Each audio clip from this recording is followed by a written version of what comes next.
मक्का के शांत शहर में चमकते सितारों से सजे आसमान के तले हारिथ नाम का एक भक्त गहराई में डूबा हुआ था।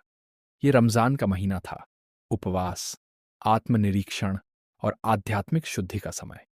हारिथ बेसब्री से आखिरी 10 रातों का इंतजार कर रहा था, क्योंकि उसने सुना था कि एक ऐसी रात होती है जो 1000 महीनों से भी ज्यादा की अहमियत रखती है, लेलातुल कद्र। वह रात जब दिव्यता खुद नजर आती है। दिन में वह मक्का के व्यस्त बाजार में ईमानदारी से काम करता और रातों में प्रार्थना व चिंतन में अपना मन लगाता।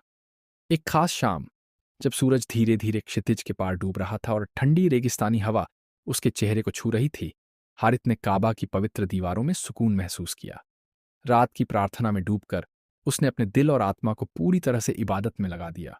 उसी रात उसे एक अनकही शांति और असाधारण जागरूकता का अनुभव हुआ। उसका दिल आभार और विनम्रता से भर गया और प्राचीन पत्थरों की छाया में खड़ा होकर उसने महसूस किया कि चारों ओर फरिश्तों की मौजूदगी है।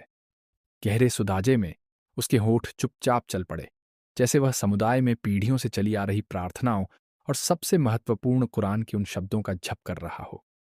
निस्संदेह हमने कुरान को नज़्ज़ल किया उस फातह की रात में, और तुम कैसे जानोगे कि क्या है वह फातह की रात।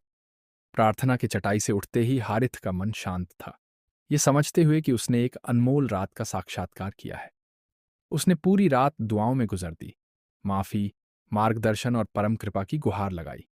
जैसे ही भोर का उजाला फैलने लगा, वह जल्दी उठने वालों में शामिल हो गया, गर्मजोशी से एक दूसरे का अभिवादन करते हुए और साधारण से बने नाश्ते साझा करते हुए।